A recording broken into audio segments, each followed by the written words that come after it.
let's get into the top 6. I think New York fans have already roasted us in the comments because Carmelo is below Jimmy Butler, and they're probably saying that we are Chicago fanboys. Ricky, I had Melo. You had Melo Butler. before. Why'd you have Melo before? Well, it's one of the things with with Melo, it was Butler's had more of a team to me. He's always had the better team around him. Melo has been one of the best players in this league since he's come into the league, and that Knicks team has never put a complete team around him. Well, even Denver didn't either. Outside of LeBron, KD, George, and Kawhi, I looked at it and I went, yeah, Butler's good, but Melo's a little bit better, and he hasn't had the same pieces and even the same coaches that fucking Jimmy Butler has. See, the reason why I have Jimmy higher, and right now, I mean, if I was saying if I had to take a game, if I had one game and I either had to pick Jimmy Butler or Carmelo Anthony, I'm taking Carmelo without a doubt. The reason I have him higher is because I think Jimmy Butler has higher expectations. Because, there was all this talk in the offseason, is it D Rose's team? Is it Jimmy Butler's team? All this talk through the regular season. Is it Jimmy's team? Is it D Rose's team? Can Jimmy get along with Fred Hoiberg? There's so many expectations. Now you bring in D-Wade. Now you bring in Rondo. Jimmy has to be the man, and now he has to prove it. And, right now he's slotted at 5. I would think you'd have him switched because of that, because you've been one of the people that have been saying for weeks about how you don't think this Bulls team's going to gel with the pieces they have. So that's why when I saw that, I was kind of surprised that you had Jimmy on top. What I'm saying is Jimmy's younger, and Jimmy is supposedly, they have similar teams right now, but Jimmy's younger, and, we know what we're getting from Carmelo. Jimmy can take that jump, is what I'm saying. Jimmy might be able to be one of the best small forwards in the league, even though he's a shooting guard. That's the thing that makes it tricky for me. Is he's a shooting guard by true nature, but again, positions are just guidelines. Let me just lay this out. Just based off of last year, Melo was about, I'm going to just use raw numbers, no rounding up, 21, 7, and 4 guy.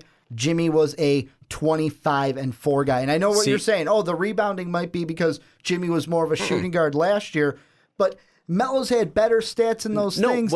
And he didn't have a complete team. Also, real quick, this wasn't like a Jimmy Butler by a landslide. This was very close. The reason I put Jimmy above was because Jimmy is, again, younger, and Jimmy can take that step to get to a guy who's maybe 23, 7, and 5. Jimmy can take that jump up, and we're expecting to see a jump, where with Carmelo, we know what we're getting with Carmelo now. He's an established player. He's kind of set. The only thing that I was really surprised by Carmelo Anthony with was the fact that he was actually he just missed out by leading his team in assists. He is kind of grown past that whole I'm the ultimate ball stopper. I take all the shots.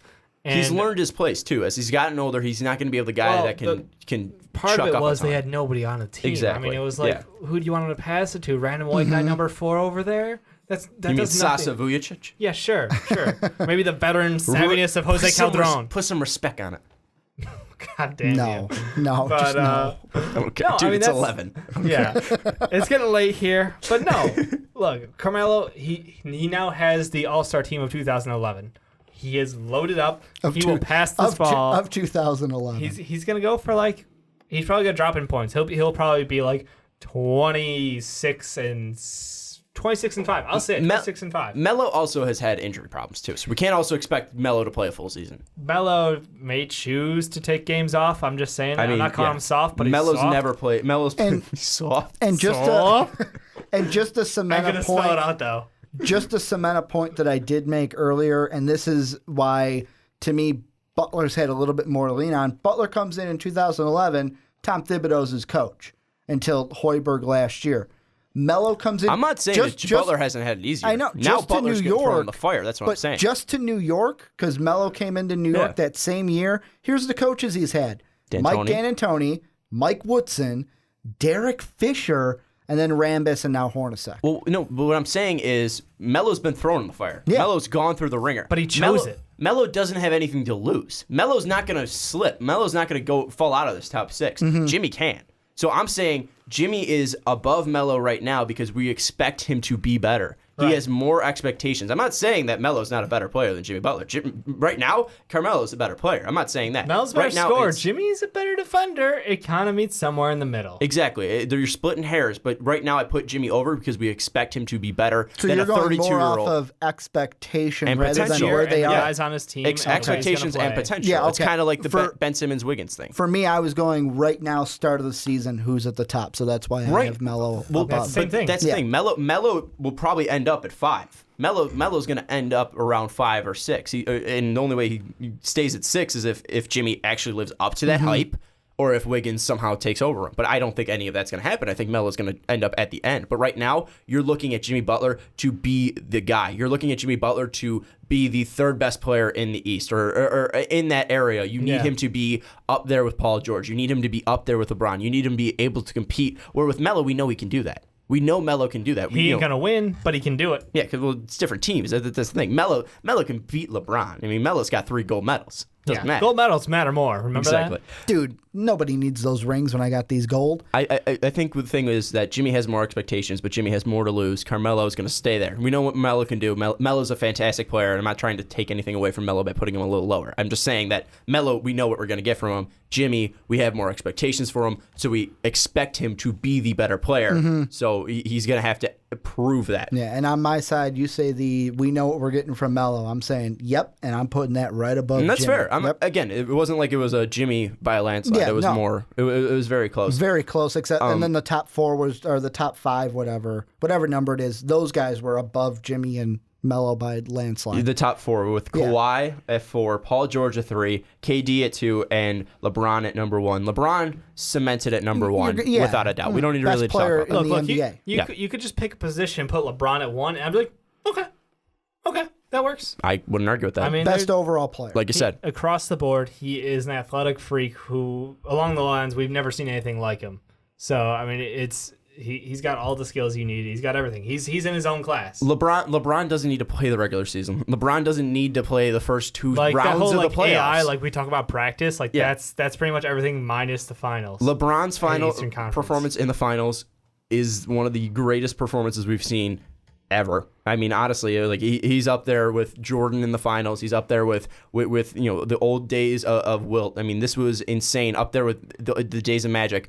LeBron is more fighting of where am I going to end up at the end of my career than right now, because we all know that LeBron's the best player in the NBA. But now with 2 through 4, KD, easily the best scorer in the NBA. Paul George, the prototypical small forward, like you said. Yep. Kawhi, the best defender. Why did we all, what was your take on this? Why did you have KD, Paul George, and Kawhi? Because we all had it the same. Why did you specifically All right, put I'll it that start way? bottom up. Look, Kawhi is like, he couldn't have had it better coming into the league. He had the best coaching pop from day one. Then he comes into a team that has veteran leadership written all over it, and he's picked up so much from the likes of Tim Duncan, and he just kind of, even like, shit, the guards there, they've got Euro players who have that life experience. He's a young kid. He comes in and he gets to learn all this stuff from them. He even picked up the Euro step, which is just hilarious to watch him do. But no, he's a lockdown defender. 1 through 5, you can put him across the board. He's got ridiculous wingspan, so he can guard anybody.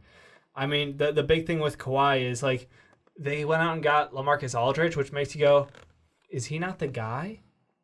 Does he need somebody else to step up in big moments because he's not that guy for this team? And that's why I've got him at 4. He is, again, we're no discredit. He's a fantastic player, top 4 small forward in the league. But at the same time, you got to wonder, like, I know it was a great pickup just because it was like, hey, who wouldn't want LaMarcus Aldridge on the team? But from a team direction, I kind of wonder that. Well, Kawhi is extremely efficient. I mean, looking at his numbers, 50% from the field, 44% from 3, 87 from the free throw line. But the reason I had him lower was because as how fantastic he is this defense on defense, Paul George isn't a schmoke or isn't bad on defense. I mean, Paul George he was is a like fantastic number 2 statistically to Kawhi. Yeah, exactly. I think I would probably put him in the top 5 of defenders. I mean, Paul George is a fantastic defender, but then you look, Paul George has better rebound numbers. He has better assist numbers. He is just more of the all-around player. With Kawhi, he's still kind of stepping into that game where he can be really efficient from the field, but can he actually put up more than 21 a night? Can he get up to that 24 level where Paul George is around? It's as simple as this. Maybe this goes a little bit of what Dave was saying, but you take Kawhi out of the Spurs. Maybe a little bit different from this year to last year because Duncan's not on this upcoming year's team. Right. He was last year. Take Kawhi away from the Spurs, I'm confident to say the Spurs are still the Spurs. I disagree with that. You take Paul wait. You take Paul George away from the Pacers, they're nowhere near what they are, and that is why Paul George to me equivalent is of like above average Leonard. wins over replacement. Yeah, I think that's what you're going for. It's George is worth more to the Pacers than Kawhi's good, but that system, that team, I he's could just see a that piece because in there. Paul George was the identity of this Pacers team, and in the meantime, I think the that's what you're Spurs kind of were a alluding to very well. team-friendly. It's kind Yeah, of I think like, that's what kind of you're alluding to. Well, why do you need LaMarcus when you got Kawhi? But it's kind of like it's on a way lesser scale with the Pacers, but it's like look at when LeBron left Cleveland. Cleveland was terrible. LeBron comes back, Cleveland's back to where they were. That's what it is with Paul George and Indy. And the Spurs will take a hit if you take away Kawhi, but it's not I think they wouldn't be a playoff team. But it's not as big as a hit if you took Paul George away from the Pacers. I would kind of I see where you're going with, and again, the reason why I have Paul George over is because he is just more of the all around player. He can dish it out, he can rebound for you, he can play defense, and he's a better scorer than Kawhi. I think if Kawhi can get up to that 24 point per game level, then it will be all right. Now who is better, Paul George or Kawhi? Because Kawhi has the defense, and now they have similar numbers offensively. And both of these guys are the guys. The thing though with the points per game though. Could you really say, could someone come out and say, well, Kawhi had a lot of other scoring pieces, and Paul George is that team? Well, that's what I'm trying to say now is now, Tim Duncan isn't there anymore. Yeah. Now Kawhi will have to be the guy. And I mean, again, while he was extremely and efficient. Manu and Tony Parker are another year They're older. declining, So his role needs to be stepped up. So you've got to look towards him and LaMarcus Aldridge really taking over this team. And I want to see him rather than LaMarcus Aldridge because we've seen what LaMarcus Aldridge can do on a team when it's just him or just him and a point, and it's like good, not great. Mm-hmm. What Kawhi could do could be something we haven't seen before. Kawhi could be on the second best team in the West and not really. I mean, he was in the MVP race last year, but then again, it was a far third. It was Steph and LeBron. But the thing with Paul George is I can see him being in competition for MVP outside of a guy like Kawhi, where Kawhi might be hidden behind his teammates as well. And then finally, Kevin Durant, talking about a more of a diminished role here. He's not going to be the guy in Oklahoma City. He wasn't really truly the guy with Russell Westbrook, but now he's going to be playing with. Well, I mean, Russ Clay. didn't think so, but maybe he did. Yeah, he's not going to be playing with. He's going to be playing with Clay, Steph, and Draymond. Is KD still the number two? Can he take a step back if he doesn't put up KD numbers? Do you think KD's in threat with PG-13 creeping up behind him? PG-13. Maybe, but I would think Paul George would have to step up his numbers a little bit to overtake. How far do you see KD's stats falling? Is my question. See, I don't see them falling that much, but they may fall a little just because you're now adding another scorer on top of Klay Thompson and Steph Curry. Mm-hmm. Right. You're adding another guy who can score the ball, so it's really who's going to take most of the shots, and really KD maybe. To me, it's Curry's that number one option, Klay's the number two, and KD's stepping in there to be the three. But you think KD's the third option? Yeah, I would be behind Klay. I think he bumps maybe Klay. those two kind of. It depends on which night it is, who's got the hotter hand. Those two switch. KD's the best scorer in the NBA. And I'm Thank you, because I was just like, No. KD's the best scorer in the NBA. I'm not saying he's not. I'm just saying that team is so loaded to where one night it could be Steph, one night it could be a Clay, the other night he's could be not going to be Kevin. the focal point of the offense. No, he's not. He's going to be a part of the offense. Yeah. Yep. Because it's a true. To me, I look at the Warriors That's a and it's better a way to phrase true it. system. Look, the good thing here is there are 4 quarters, and Steph only needs to play 3. That's what you got to remember at the end of the day. Because look, this team was a team that was very deep last year, and then you got to use those bench guys to soak up some minutes and some blowouts. Mm-hmm. It ain't gonna get any prettier this year for teams. He's gonna go in there and he's gonna get his time. He's gonna probably lose maybe 2 shots, maybe 3 shots a night. That's it. Mm-hmm. Like, I'm still talking. He's putting up points like crazy. But it's all if they're winning, it ain't gonna matter. Exactly. Yeah. I mean, he's in that like, I don't care about my own numbers game. I want to win a ring and have fun. Which is fine. I respect that. Well, but it's because look at where he came from. Yeah, he was putting up numbers in OKC. Yeah, they got places, but when they got to the finals, Western Conference finals, they didn't win. Right, but same time, talk about a player's legacy, and I have to wonder, like, he's kind of taken a step back because he could have been like on par to go with like the number one scorer of all time. level. I think with him, the legacy thing matters more to us than it does to you're him. right. Because I think he won't at be. KD at this point, if he ends up with one ring, we could talk legacy blue in the face to him. He's going to say, "Yeah, I won a championship." I think And I had fun doing it. yeah. I think that's. Melo didn't win one.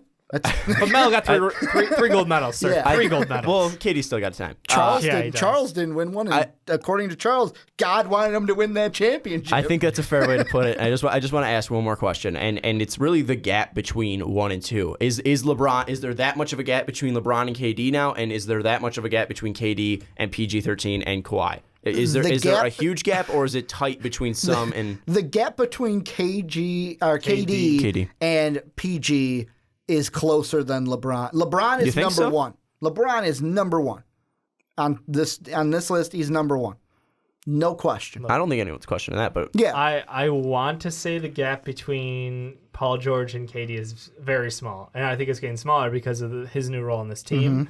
I think Paul George, they assembled a fantastic supporting cast around him that reminds me very much of that Mavericks team that went deep and won a championship a couple years back.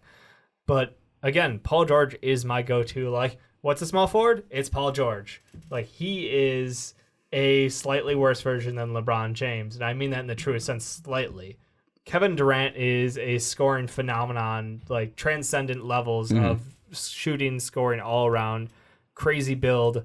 But at the same time, I kind of want him to be more than what he wants to be. yeah, And I feel like I'm always going to be a little disappointed that he doesn't have that thing to take it himself, and he's going to take a second role on his own team. Yeah, or on someone else's team, I should say. With KD, he is the ultimate scorer. With Paul George, he is the ultimate small forward. With LeBron, he's the ultimate basketball player. Yeah. And I would say that the difference between ultimate scorer and ultimate small forward is a closer gap. And I maybe it might be recency bias with KD going to a team where he isn't going to be the guy anymore, or he isn't going to be the guy. Assume that. I mean, he could come out and be the number one guy. We'll that see. Team, Yeah, and Steph and Clay just stand on the 3 line and just jack up shots. We'll see. but that's the thing about that team.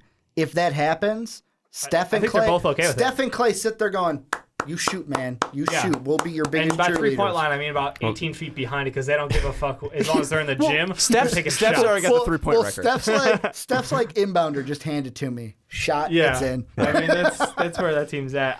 That's gonna make the biggest thing though is how the Warriors decide they're gonna play as a team. Because as much as they're gonna say like it doesn't matter to us, team ball, whatever, they're gonna default to somebody at the point they need a win, and that's what I want to see. If they're gonna be a great team, though, I think it comes down to who do we default to? Any of us three, whoever's open. Does that gap close if KD wins a title and looks like the number 1 player on the Warriors this year? Does Which that gap the KD to LeBron? the KD to LeBron one? No, LeBron is the best, unless LeBron has a season like Jordan with the Wizards. Yeah, That's tarnishing. Yeah. which that's is low. not going to happen. So LeBron's Well, number I'm one. saying KD comes in here and he puts up. If KD 30 Tanya Harding's LeBron's D, then KD's got a chance. I'm That is saying, a reference, my friend. I'm saying this. KD wins the MVP. They set the record again. KD comes in. He puts up 32 in the regular season. Yeah, it's something hard to stupid say like no. that. That definitely closes that gap. It's a stretch. 32 in the regular season, plays up to his ability in the playoffs because he hasn't really done that, and then Crunch time goes is what in matters, and 'cause that's what he's- puts out LeBron in the Sure, finals. it moves like maybe fucking. But if he puts out LeBron in the finals, it moves in If he Adam. doesn't- However if it's big an KD atom and is. the Warriors, Look, he beating has him- consistently beating LeBron. lost to LeBron He has. over and over and over. So if he gets over that hump by him, no, I'm not saying by himself because that's impossible. But if it's KD and the Warriors yeah, getting over LeBron, do you think that gap tightens? I do. I think if he puts up over 30 a night and just absolutely mauls it, I gotta give him credit. I don't care that he's on the best team in the world, but it's still he's a fantastic player. He's If also made a rings crazy counted, if scenario. I know. rings Yeah. counted in this debate, Harrison Barnes would be a lot higher than some of these people. Wah.